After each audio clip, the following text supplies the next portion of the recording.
Hermanos, este es el momento en el que todos nosotros nos preparamos para que la Escritura, la palabra de Dios y lo que vamos a compartir en esta tarde produzca fruto en nosotros, ¿cierto? Y no debes olvidar que parte del fruto que vamos a producir mientras escuchamos la palabra de Dios tiene relación con lo que decidimos al escuchar la palabra de Dios. ¿Recuerdan la parábola del sembrador, cierto? Sí. Como el Señor en ella nos responsabiliza de aquello que escuchamos y que anhelamos produzca mucho fruto entre nosotros. Entonces, siempre será una práctica entre nosotros, posiblemente, el tomar un tiempo en silencio delante del Señor, cada uno de nosotros, para orar al Señor, poner su corazoncito blandito, y si no está blandito, rogar al que lo puede suavizar. Ahí tú quedas sola y quedas solo delante del Señor. Te animo a que hables con Él. Que tenga misericordia especial de nosotros hoy.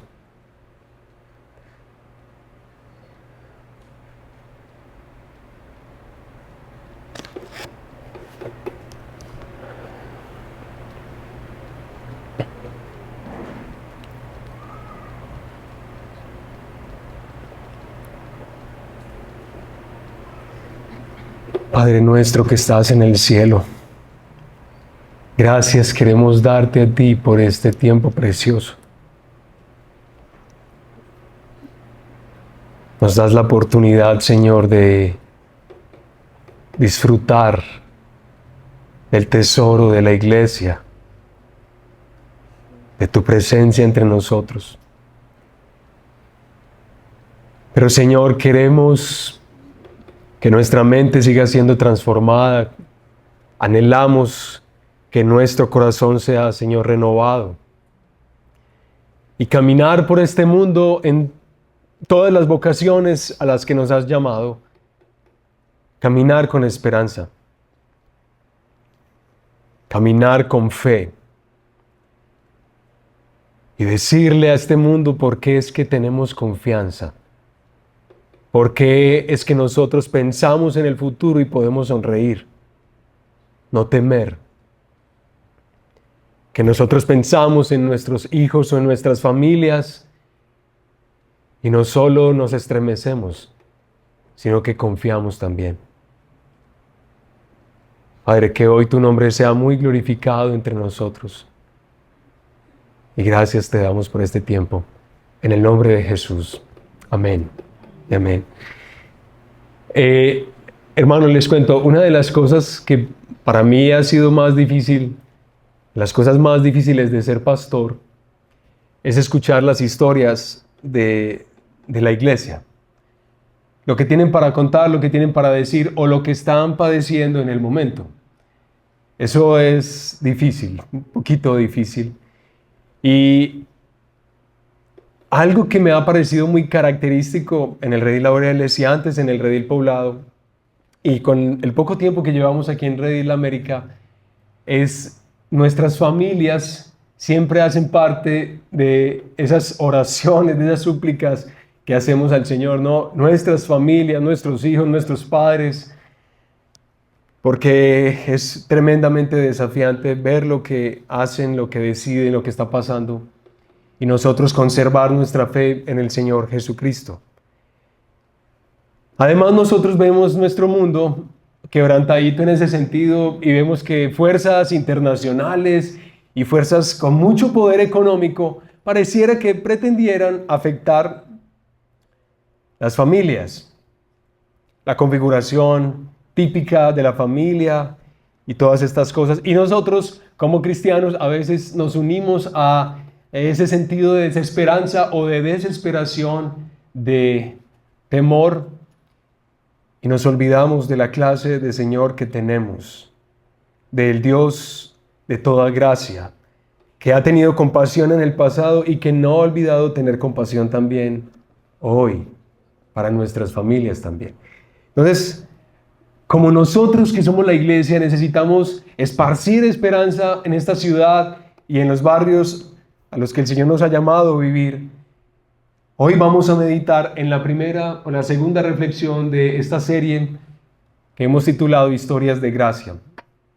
Y hoy vamos a tratar de reflexionar un poquito en la gracia que necesita la familia rota. Necesita mucha gracia. Y para eso entonces, por favor, vayan abriendo sus Biblias en Génesis, porque vamos a tener Génesis capítulo 1 y 2, o sea, la primera página de tu Biblia, y ahí vamos a permanecer por este ratico.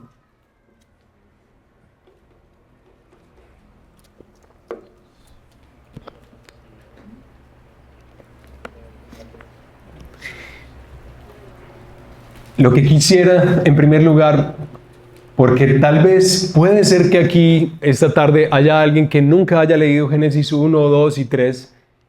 Creo que la mayoría lo hemos leído, pero yo voy a leer algunas partes de estos capítulos, porque no podemos detenernos a leerlo todo.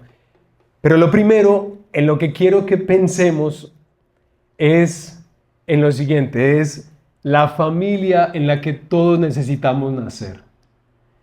Eso es lo primero que quiero que reflexionemos juntos. La familia en la que todos necesitamos nacer. Y si tú ves Génesis 1 y Génesis capítulo 2, narra la historia de nuestro origen. ¿Estamos de acuerdo con eso? ¿Sí? Exacto. De cómo fueron llamadas a la existencia todas estas cosas hermosas que nosotros disfrutamos en este mundo, en esta creación. Y en Génesis 1 y 2, de manera particular, especial, se describe la creación de la primera familia. Por favor, vamos a Génesis capítulo 1 y ese famosísimo texto del versículo 26 al 28, y vamos a repasarlo hoy. Génesis 1, 26 al 28. Y dice así la palabra del Señor. Y dijo Dios: hagamos al hombre a nuestra imagen, conforme a nuestra semejanza, y ejerza dominio sobre los peces del mar, sobre las aves del cielo, sobre los ganados, sobre toda la tierra, y sobre todo reptil que se arrastra sobre la tierra. Dios creó al hombre a imagen suya, a imagen de Dios lo creó, varón y hembra los creó. Dios los bendijo y les dijo: sean fecundos y multiplíquense, llenen la tierra y sométanla, ejerzan dominio sobre los peces del mar, sobre las aves del cielo y sobre todo ser viviente que se mueve sobre la tierra. Hasta ahí vamos a leer en este momento. Bueno, puede ser, hermana y amigo, que a ti el corazón se te llena de asombro cuando estás disfrutando un atardecer, por ejemplo, en el mar de Necoclí. ¿Lo han visto o no? A ustedes les gustan otras cosas más pinchaditas, ¿cierto? Bueno, uno se sorprende cuando ve esos atardeceres, o puede ser que nosotros nos llenemos de admiración cuando vemos a nuestra mascota, nuestro perro o algunos que tienen gatos. Yo no conozco mucho los gatos, pero posiblemente ustedes ven algunos comportamientos en ellos y ustedes dicen: wow, qué cosa extraordinaria. Sin embargo, este pasaje nos enseña que el deseo de Dios fue hacer del ser humano alguien singular, alguien que es como el resto de la creación, pero alguien que es distinto al resto de la creación. Entonces yo voy a mencionarles algunas especialidades con las que Dios creó esta primera familia que es en la que estábamos pensando. Primero, el texto nos dice que esta primera familia fue creada para ser como Él. ¿Como quién? Para ser como Dios. Y miren, la característica única de los seres humanos creados a imagen y semejanza de Dios nos enseña que Dios hace una imagen de sí mismo. Al hombre le está prohibido hacer imagen de Dios, pero Dios puede hacer una imagen de sí mismo porque Él tiene la potestad, la capacidad, y eso no va a arruinarse. Dios hace algo que es su imagen, quien sería su representación en medio de todo el universo que acaba de crear. Es decir, hermanos, así como cuando uno va al parque, algún parque de esos de Medellín, y uno ve un busto o una estatua, usualmente ¿de quién la ve uno? de Botero, de Simón Bolívar, digámoslo así, más bien de ese tipo. Uno ve una de Simón Bolívar y uno dice cuando ve esa estatua que esa estatua está representando, nos está dando una idea de cómo pudo lucir Simón Bolívar. Usualmente es como muy pintoso, ¿cierto? Yo no sé si realmente era así. ¿Quién sabe si era así? Pero lo que Dios está haciendo, hermanos, es eso. El ser humano, así como esa estatua, daría una impresión, daría una idea de cómo es el creador de todo el universo. Y solo el ser humano podía hacer eso. Un perro, por muy lindo, un gato, por muy tremendo, no es capaz de ser eso. Y esto era lo que iba a hacer la primera familia, ser como Dios. Pero en segundo lugar, el texto nos dice que esta primera familia fue creada para ser el CEO de toda la creación. Es decir, es el ser humano a quien Dios comisiona para diseñar y aplicar estrategias que hagan de esta creación un mejor lugar, donde florezca verdaderamente la civilización. ¿Y de quién era la tarea? De esa primera familia. Estos que acaba de formar. También nos dice el texto que esa familia fue creada para que el mundo estuviera lleno de la imagen de Dios a través de más niñas y de más niños. Esta pareja que acaba de ser creada, esta primera familia, se convertiría en padres. Y sus hijos y en sus hijos ellos verían nuevas familias. Y en esas nuevas familias serían formadas multitudes de nuevas familias que gozarían de Dios en medio de ellos y del hermoso universo que Él les ha preparado, les ha concedido. ¿No les parece muy lindo hasta este momento, no? Una familia en la que todos necesitamos nacer. Pero si tú vas al capítulo 2 de Génesis, lo puedes leer ahorita en tu casa o esta semana, te vas a dar cuenta que Génesis 2 es, como dicen los teólogos, una particularización de Génesis capítulo 1, especialmente de la creación del ser humano. Génesis 2 es como el zoom que Dios hace a la creación del hombre. Ahí nosotros podemos ver que hay otras particularidades de esta primera familia. Por ejemplo, alguien por favor que me lea Génesis 2, versículo 16 a 17.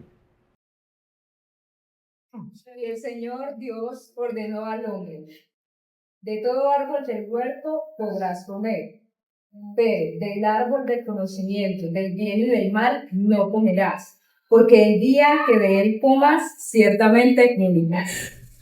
Es decir, Carolina, esta primera familia fue creada también, además de lo que hemos visto, para sostener una relación de obediencia con el Señor. Y eso es una cosa muy especial. Hermanos, aunque a nosotros pudiera resultarnos un poco extraño esto, la expresión más limpia de amor hacia Dios es la obediencia. Ese amor entre el Creador y la criatura es invariablemente moral. Tú no puedes decir, y es extraño cuando escuchamos decir a algunas personas que yo amo a Dios y yo estoy seguro que Él me ama a mí, aunque esa relación no pasa por un carácter moral. No, eso con el Señor de la Biblia no es posible. Si el ser humano creado, recientemente creado, esa primera familia, amaría a Dios, confiaría en Dios, dependería de Dios, entonces no había camino más claro para hacerlo que haciendo lo que Dios le pedía y no haciendo lo que Dios, ¿qué? Le prohibía o no le permitía hacer. Del árbol del conocimiento del bien y del mal no comerás, porque el día que de él comas, ciertamente morirás. Ah, bueno, Señor. Listo. Ok. Génesis 2, 22, 25. Por favor, alguien que lea este hermoso pasaje, que especialmente le gusta a quienes están casados aquí. Génesis 2, 22 a 25. A ver qué dice. De la costilla que el Señor Dios había tomado del hombre, formó una mujer y la trajo al hombre. Y el hombre dijo: esta es ahora hueso de mi hueso y carne de mi carne. Ella será llamada mujer, porque del hombre fue tomada. Por tanto, el hombre dejará a su padre y a su madre y se unirá a su mujer, y serán una sola carne. Ambos estaban desnudos, el hombre y su mujer, pero no se avergonzaron. Gracias. Esta primera familia, además de todo lo que hemos dicho, fue creada, hecha como un ser interdependiente y complementario en el núcleo de esa familia.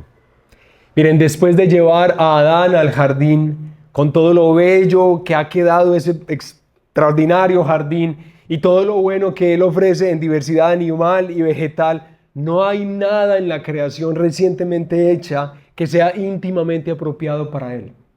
No se ha hallado nada. Aunque el ser humano estaba con Dios, Dios evaluó que Adán requería de ayuda, de compañía.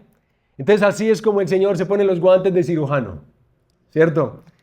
Y saca una costilla de Adán, crea a la mujer. ¿Y qué vemos diciendo a Adán acerca de ella? ¿Se les olvidó? O con los piropos que hay que echarle a la esposa, no de vez en cuando, todos los días y muchos hay que echarle. Dios hace eso, crea esa extraordinaria mujer, a ese ser que es admirable y que es necesario para nosotros. Y Adán justamente concluye después de pasada la anestesia y sin disimular el gusto que ella le produce. Ay, esta sí es hueso de mis huesos y carne de mi carne. Esta sí es apropiada para mí. Esta proviene de mí. Esta es como yo, hueso de mis huesos y carne de mi carne.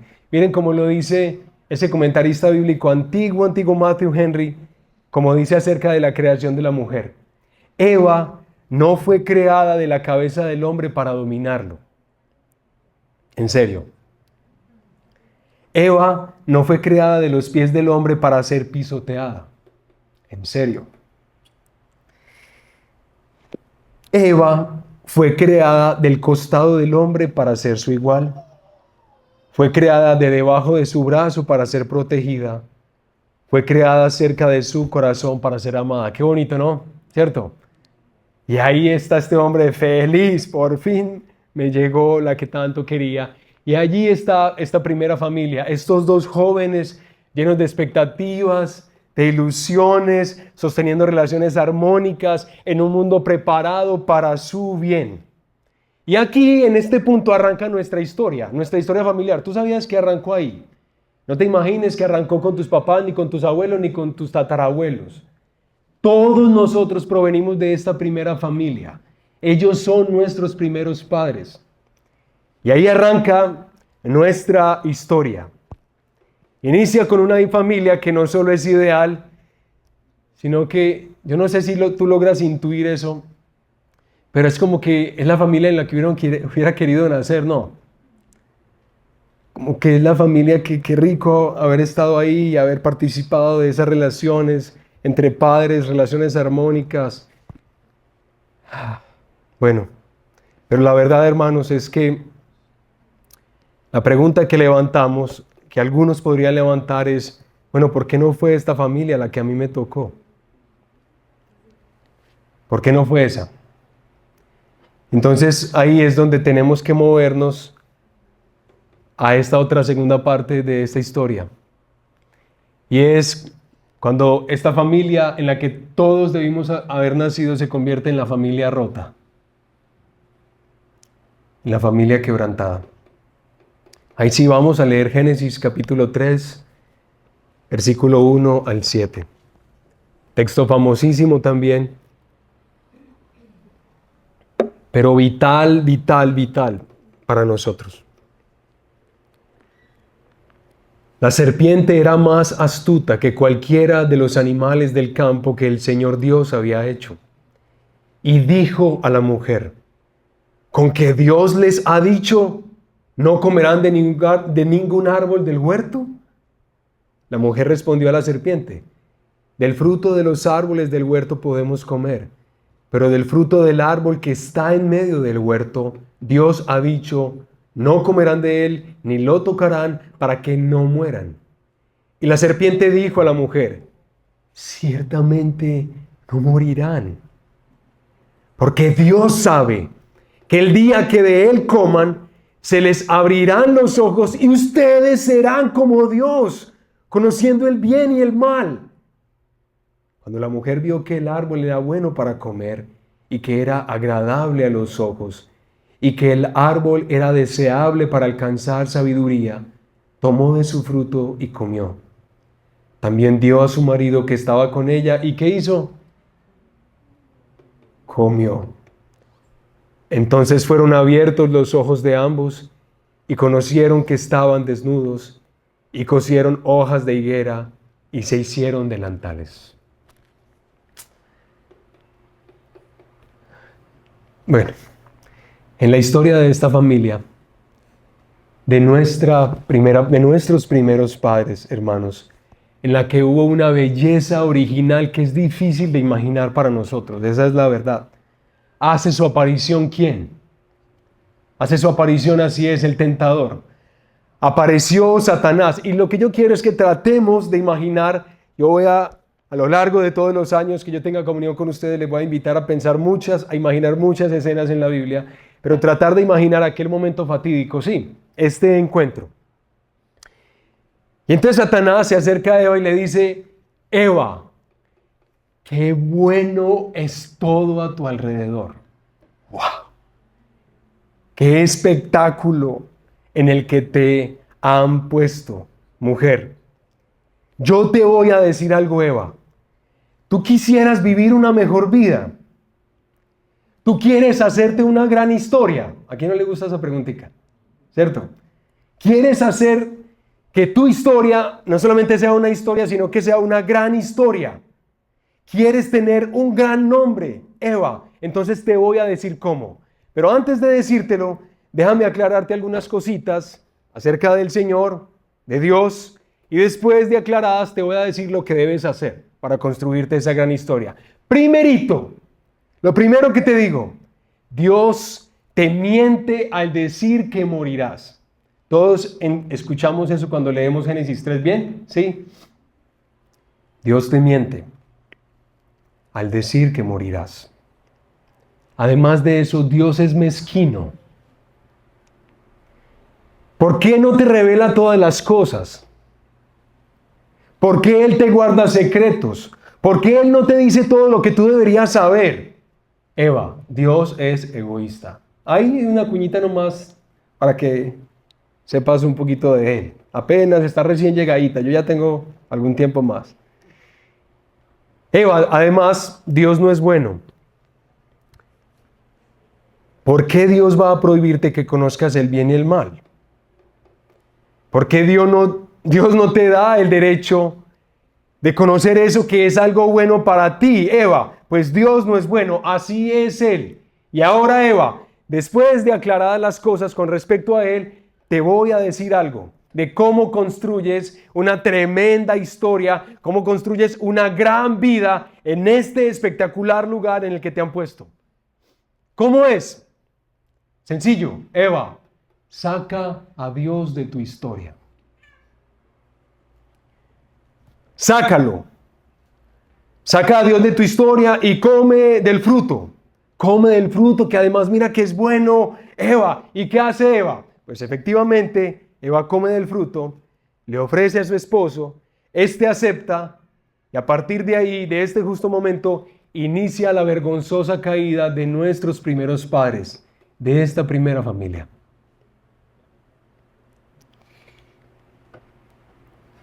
¿En qué resultó este aparente pecadillo?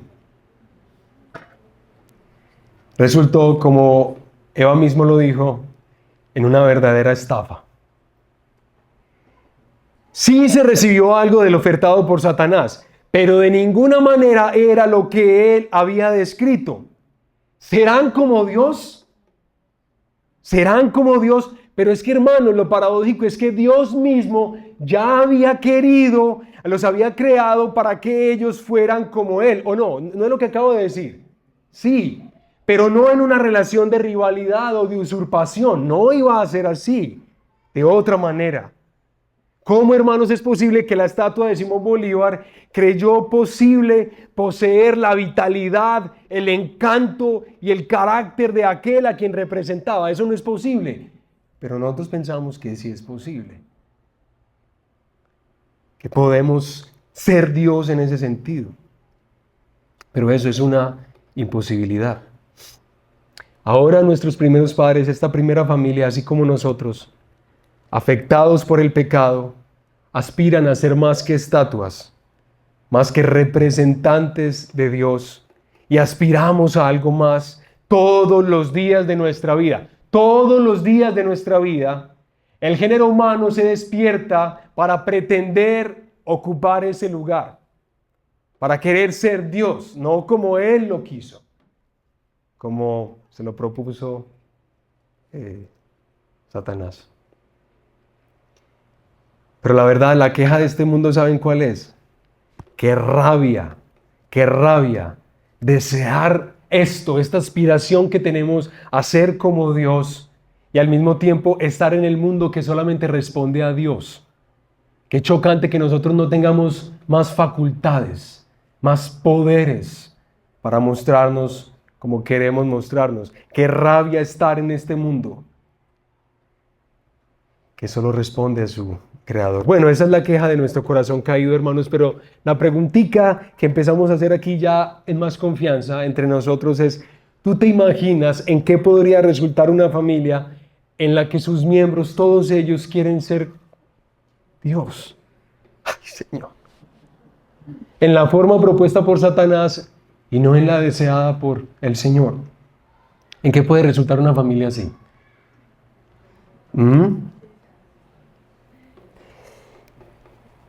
¿Cómo es un esposo así? Yo soy Dios. No van a pensar, hermanos, que yo estoy hablando de otros, ¿cierto? Estamos hablando aquí en serio, nosotros. ¿Cómo es una esposa que dice, no, yo soy diosa? ¿Cómo es un padre que quiere ser Dios? ¿Nada? ¿Cómo es una madre que quiere ser Dios? ¿Cómo son los hijos en la relación con sus padres y aún entre ellos cuando ellos pretenden ser Dios? ¿Qué es lo que hay? Pues lo que vemos: vergüenza, miedo, egoísmo, mal. Ahora, todo eso está tan dentro del núcleo familiar, hermanos, como dentro de nuestro cuerpo están nuestros propios corazones. Así es en lo que llega a convertirse la dinámica de esta primera familia y de las familias después. Ustedes ven en el texto la relación armónica entre Adán y Eva. No parecía muy lindo en Génesis 1 y 2, ¿cierto? Solamente una escena pequeña, pero se veía muy bien. Esa relación armónica cede su lugar al control y al dominio que ahora uno y otro quieren tener. Qué ruina, ¿no? Qué triste eso. Ay, la admiración de antaño, la que expresó especialmente Adán cuando ve a Eva, esa admiración cede su lugar al reproche, a la recriminación y al juicio.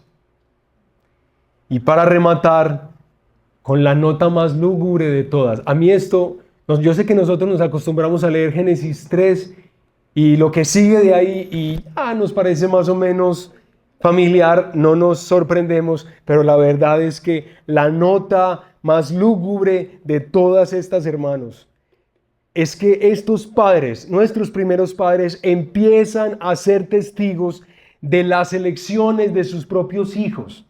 Elecciones en las que en un sentido evidentemente ellos sí han influenciado. Yo no sé si tú eres papá, eres mamá, pero a mí nada me ha hecho temblar tanto como mis hijos, y Marco solamente tiene 5 y Gabriela tiene casi 2. Pero nada más, ni mi esposa, ni mis padres, ni una iglesia me ha hecho estremecer como mis hijos. Me han hecho sentir. Y aquí estos primeros papás empiezan a ver las decisiones de sus hijos coloreadas por lo que ellos sí le han dado a ellos. Caín no quiere ser contrariado por Dios. En su deseo de ofrecer lo que él considere que es bueno. Para Caín, debe ser suficientemente bueno el fruto de su trabajo. Él ofrece, yo qué sé, una papaya bien bonita, una sandía o cualquier cosa de esas. Él ofrece el fruto de su trabajo y Dios debe sentirse complacido porque a él le ha costado trabajo, le ha costado mucho, pero se va lleno de ira porque Dios le dice, no, no es como tú dices, Caín. Las cosas no son como tú las dices, por más que te parezcan bien, es como yo te digo que son.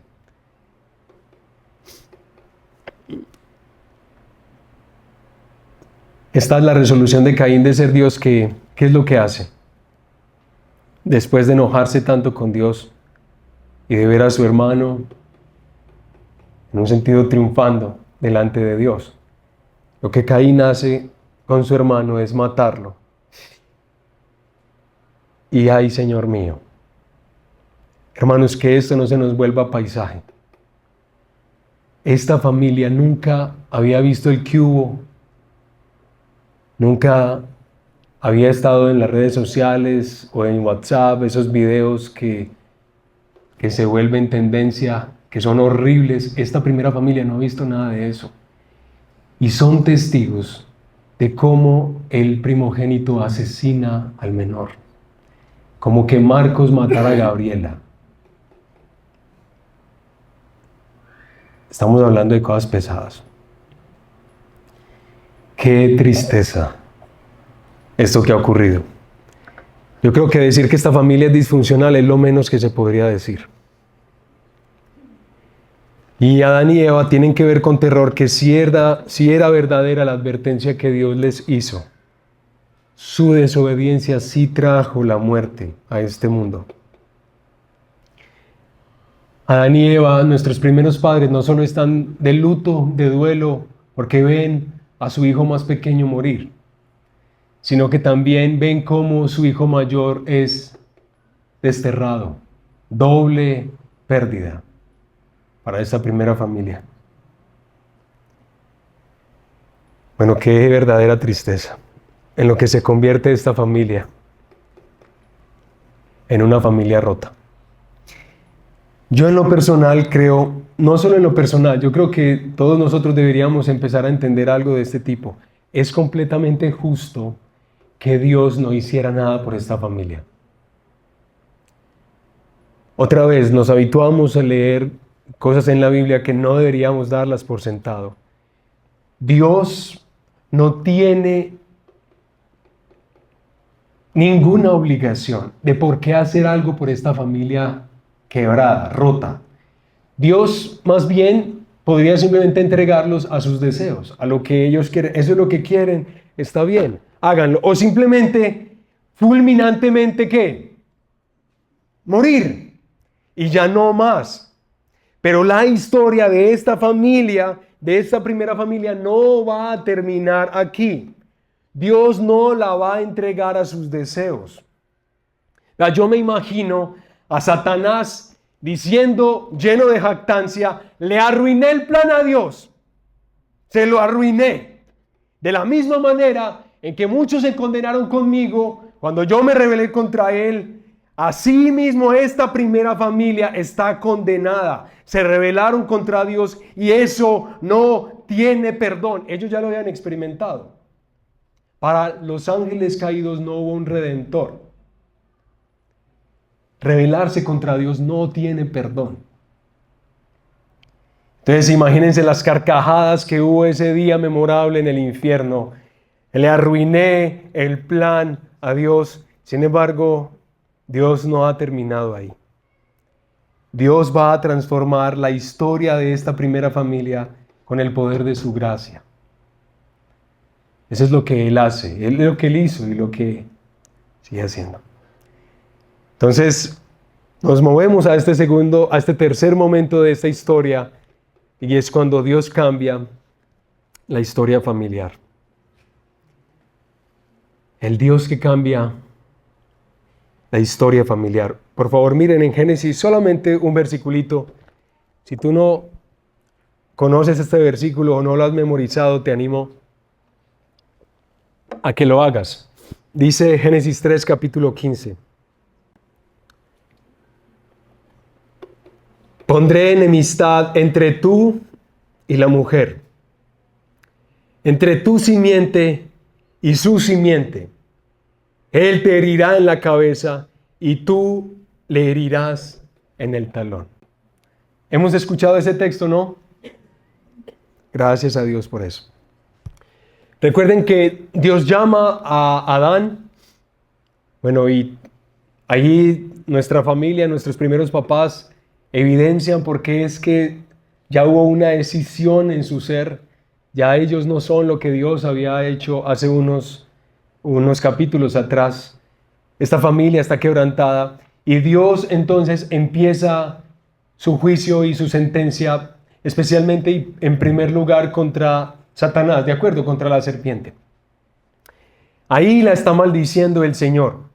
Y esta familia, en medio de ese juicio que Dios está dando a la serpiente en primer lugar, esta familia que está aparentemente arruinada, ¿escuchan qué? ¿Qué es lo que escuchan aquí en Génesis 3:15?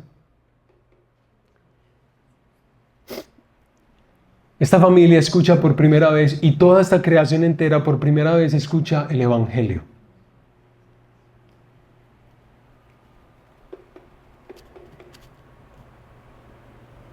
¿Qué acaba de decir el Señor?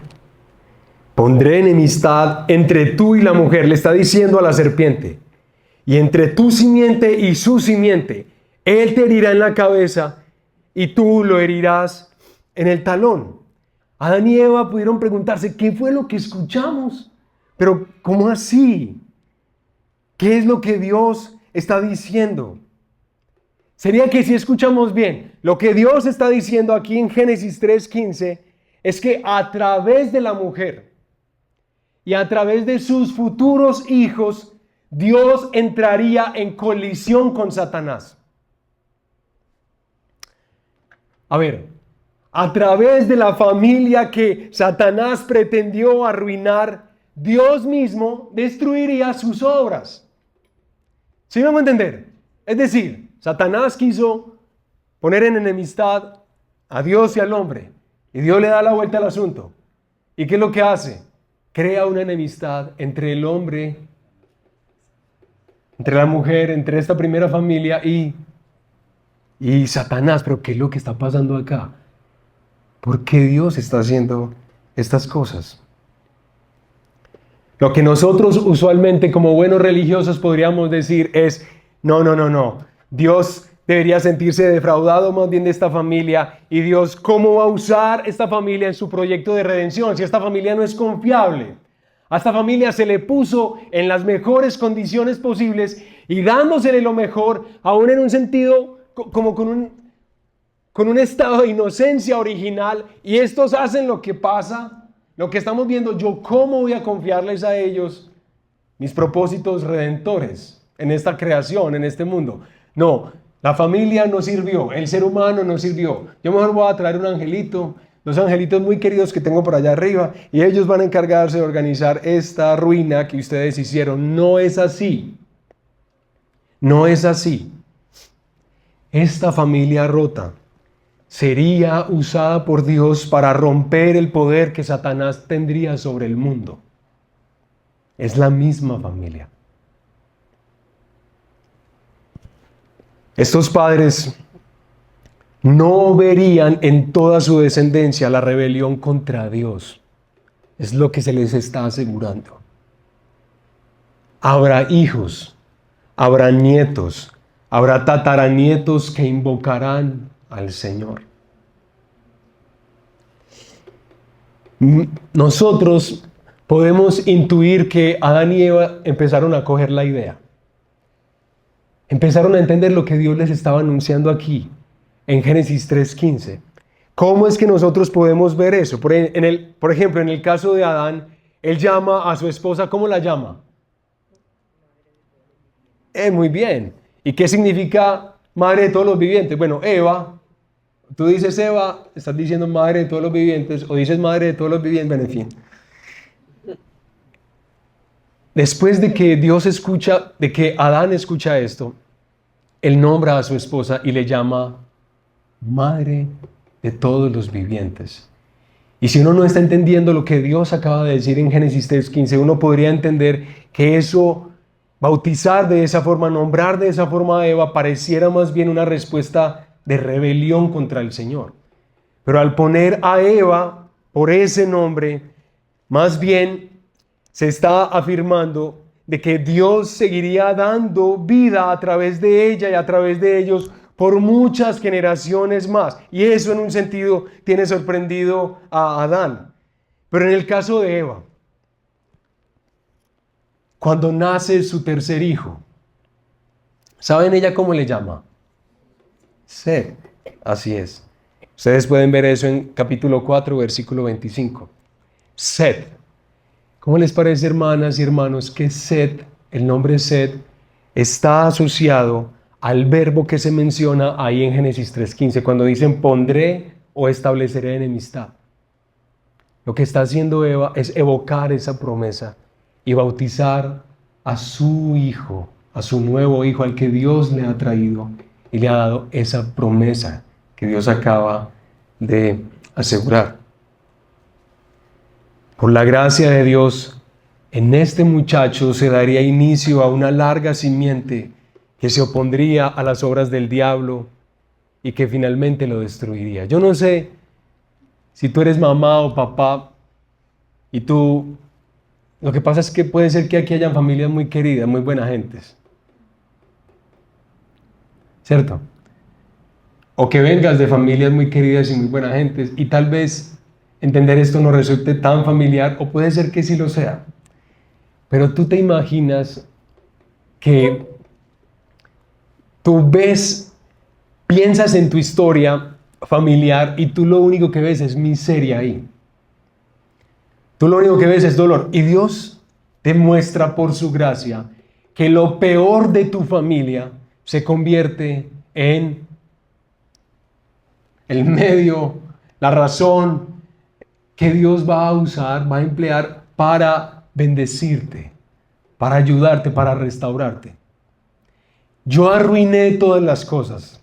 Arruiné esto. Gracias, Señor, por no fulminarme, por no quitarme la vida. Y gracias por lo que me estás diciendo, Señor, que en mi hijo, tú vas a iniciar una larga tradición de salvación, de perdón, de que los hombres te van a tener amor y temor a ti, Señor, que tú a través de mí, de mi hijo, del que yo voy a tener y de los que ellos van a seguir teniendo, a través de esto, tú, Señor, vas a dar vida. Esto es gracia, lo que nosotros conocemos como gracia, hermanos.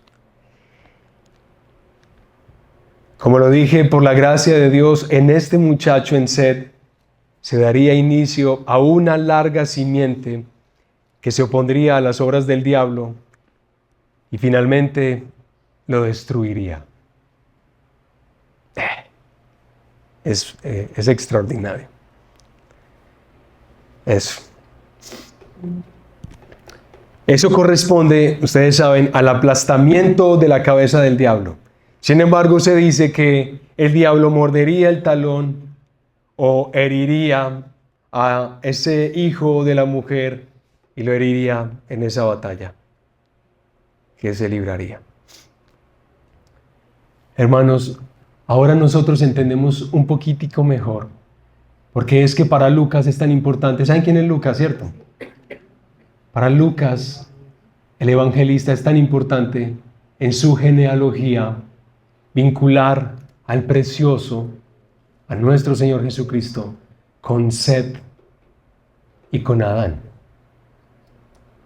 ¿Por qué? Porque Dios no solamente está diciendo que entre nosotros ha llegado el prometido desde hace tanto tiempo, pero ha llegado el que ha hecho posible que cada familia que Dios ha restaurado en este mundo quebrantado, cada familia que no merece la intervención de Dios para que sea una familia distinta, para que su historia se cuente y termine distinta, ese que ha hecho posible desde el principio que haya gracia para nuestras familias es el que nos ha nacido. Es el que ha llegado. El Señor Jesucristo. Y eso es lo extraordinario, porque ¿qué es lo que empieza o qué es lo que ocurre? Vemos en el Nuevo Testamento y como lo dice el apóstol Pablo ahora, la configuración de esa familia, que este Cordero de Dios, el Hijo de Dios, iba a ser posible.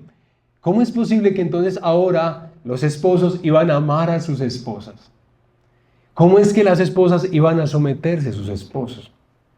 ¿Cómo es que los padres no iban a hacer exasperar a los hijos? ¿Cómo es que los hijos iban a obedecer a los padres? Si todos ellos quieren ser Dios. O tú, bueno, listo, no importa si de pronto no te has dado cuenta de eso todavía. De pronto más adelantico te das cuenta. Pero ¿cómo es posible que estos milagros empiecen a ocurrir en la historia de una familia? Que la miseria sea cambiada por otras cosas. Hermanos, yo tengo que contarles un poquito de mi historia de gracia, como para que me conozcan un poquito más, ¿sí? Para que sepan quién está parado aquí. A los 19 años yo tenía una horrible relación con mi papá. Pésima relación. Es decir, para que se escandalicen un poquito. A cada rato yo soñaba que yo mataba a mi papá. A cada rato, en esos sueños, también mi papá me mataba a mí. A ponerlo más dramático, yo lo apuñalaba y él me disparaba. O yo le disparaba y él me apuñalaba. ¿Cómo ven la cosa? ¿Cierto? Como lo que ocurre en una familia rota. ¿Cierto? Y así era el nivel de hostilidad hacia mi papá. Y yo, aunque estaba desesperado en esa situación, pues yo no iba, pude llorar mi papá, pero yo no me le voy a doblar, ni me le voy a humillar, ni nada de eso. Yo soy Dios aquí, ¿cierto? Y bueno, él tiene lo suyo también. Pero me ocurrió lo que le ocurrió a esta familia. Que por la gracia de Dios, Él llega a nuestra historia. Se mete en nuestra historia. En un sentido muy general, pues yo no estaba pensando en eso. Yo no estaba pensando en que eso fuera distinto. Pero llega alguien que quiere que este muchacho viva un futuro distinto. Entonces yo veo la necesidad de regresar al Señor. El Señor a mí me salvó a los 15 años. Yo me alejé de la iglesia hasta los 19, en esa época que les estoy contando. En esa época de altísima hostilidad hacia mi papá. Y el Señor, en esa temporada horrible y crucial en mi vida, me fuerza, me obliga a regresar a la iglesia. Una iglesia no muy buena, no muy saludable, pero bueno, no importa. Allá me mandó el Señor nuevamente y otra vez yo como a los 15 años feliz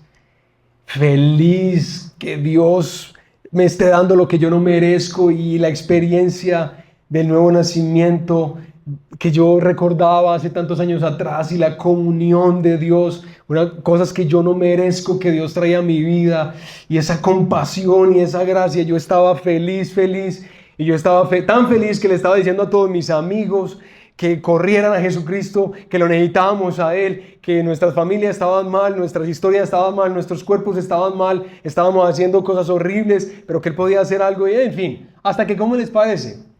El Señor me dice, muchacho, usted está muy feliz hablándole a sus amigos, ¿cierto? Pues ya pare con los amigos y imagínense qué me puso a hacer. ¿Qué? Es muy obvio que me puso a hablar con mi papá. Entonces me dijo, usted va a hablar con su papá. Yo no escuchaba una voz audible, pero yo sentía casi como si me hicieran así. Tienes que hablar con tu papá, habla con tu papá. Y no un viejo regañón. No, el Señor compasivo, que estaba cambiando mi historia. Habla con tu papá. Tienes que hablar con tu papá. Entonces listo, yo una vez me propuse así muy valientemente. Yo listo, papá, sí, Señor, hágale, yo y oré, yo ayuné. Ustedes saben qué tiene que hacer uno para hablar con una persona que tiene este nivel de hostilidad. Tiene que orar mucho. Oré y listo. Y me paré donde mi papá, papá, ¿cómo estás, pa? Y mi mamá entendió la cosa, entonces salió de la habitación, quedamos solamente nosotros dos. Entonces, listo, no importa. Bueno, mami, gracias por la colaboración. Ah, pero hermanos, antes de ese día, ¿cómo les parece? 3 meses me la pasé entrando a la habitación de mi papá diciéndole, ¿cómo estás, pa? ¿Cómo te fue hoy, papi? Me voy, chao. No era capaz de hablar con él. 3 meses, entrando y saliendo, entrando y saliendo, entrando y saliendo. Hasta que ya fue necesario, entré y ese iba a ser el día. Hermanos, yo nunca he sentido lo que ese día, esa tarde yo experimenté, esa noche. Yo nunca he sentido en mi vida que los labios se me muevan. ¿Ustedes han sentido eso? Sí. Uy, hermano, qué cosa más rara, los labios me movían. Pues yo sentía que se me movían. Yo nunca he sentido otra vez en mi vida que las rodillas me hicieran así. Y yo sentía eso en ese momento. Las rodillas y obviamente estaba muerto de miedo, ¿sí? Para hablar con mi papá. Y sin embargo, le dije, papi, yo tengo que decirte algo. Porque pues es lo que el Señor evidentemente quiere que haga. Pa, yo quiero pedirte perdón. Y yo quiero que tú sepas algo. Yo a ti te he matado un poco de veces, pa. Te he matado muchas veces. Y tú me has matado a ti también otro poco de veces. No es culpa tuya. Pero así ha sido, pa. Y yo quiero decirte esto. Y quiero pedirte perdón por esto y por esto y por esto, pa. Y papi, quiero perdonarte por esto. Y por esto. Ustedes que son papás o mamás, ustedes quisieran que la historia con sus hijos fuera así. Ustedes no han buscado, no han persuadido, no han hecho magia para que sus hijos vengan y hagan eso. Y que en sus historias eso les ocurriera. Y efectivamente, bueno, no nos dimos un pico, pero por lo menos, bueno, pa, gracias, nos perdonamos ahí. Y hay todo lo demás. Hermanos, pero si ustedes vieran la relación que yo tengo con mi papá hoy. Yo amo a mi papá. Yo creo que siempre lo he amado. Claro que sí. Pero ustedes saben cuando uno crece con esos sentimientos ambivalentes en los que realmente uno odia a alguien y lo ama también. Pero mi historia fue cambiada. Y Dios se propuso no solamente cambiar mi historia, la historia de mi papá, la historia de mi mamá, la historia de mi hermano. Dios sigue cambiando familias y sigue bendiciendo familias a través de esta familia quebrantada, a través de esta persona quebrantada. Y esa es la esperanza que nosotros tenemos en Jesucristo. ¿Cuál, hermanos? ¿Cuál? Nosotros confiamos, caminamos, dependemos en aquel y de aquel que tiene poder para llamar las cosas que no son como si fueran, para tratar a la persona que menos merece algo en la vida como si fuera un rey o como si fuera un príncipe. Y todo porque así es la gracia de Dios, que ha demostrado en su Hijo Jesucristo. Papás, si tú no tienes problemas con tu hijo, gracias a Dios por eso, pero dale esperanza a quien sí tiene problemas. Porque Dios puede cambiar la historia así. Si tú tienes problemas con tu cónyuge, si ves familias rotas, nosotros seguimos confiando en aquel que cambia la historia de las familias rotas. De aquel que está escribiendo cosas que este mundo no merece, pero que este mundo necesita. Ese es el propósito de toda esta serie, hermanos, Historias de Gracia. El propósito especialmente de conocer a Dios, de conocerlo a Él, de entender un poquito más su proceder, de entender que necesariamente Dios tiene que obrar de manera libre, que Dios tiene que amar de manera libre. Que si yo estoy caminando con la idea de que yo sí he funcionado bien esta semana y por eso yo sí creo que de pronto Dios puede bendecir a mi familia. No camines por ahí. Ser el mejor padre que pueda ser, ser mejor la mejor mamá que pueda ser, el mejor hijo que pueda ser, el mejor padre que pueda ser. Pero olvídate que si no es por gracia, no será por otra cosa. Confiamos en el Señor y descansamos en Él y por eso lo adoramos y lo amamos. No, porque esto es extraordinario y maravilloso. Yo quisiera, antes de que los chicos nos guíen en esta última canción que vamos a cantar un momentico, yo quisiera que con toda confianza, si tú no tienes confianza con quien tienes a tu lado, quien estás ahí cerquita, no hay ningún problema, tú no tienes que hacer esto, pero si tienes confianza con alguien que esté cerca a ti y que tal vez no es exactamente tu familia, me gustaría que te unieras, así en grupitos de 3 y que por favor digan, ¿por quién tú necesitas que oremos? ¿Por qué miembro de la familia? Solamente nombrarlo. Por favor, ora por mi hija, ora por mi mamá, ora por mi abuelo. Te pido por favor que me dé el Señor la gracia para ver y creer y esperar en Él. A pesar de lo que veo, a pesar de lo que escucho. Que yo tenga confianza en Jesucristo nuestro Salvador. Entonces, ahí en grupitos de 2, de 3, lo que quieran, con confianza. Y los chicos de la alabanza tal vez lo van a hacer aquí arriba, o no sé cómo lo hacen, pero ustedes en 3 minuticos nos van a interrumpir con este canto. Así que sean diligentes ahí. Menciona por cuál miembro de tu familia quieres que se oren y oren ahí un minutico.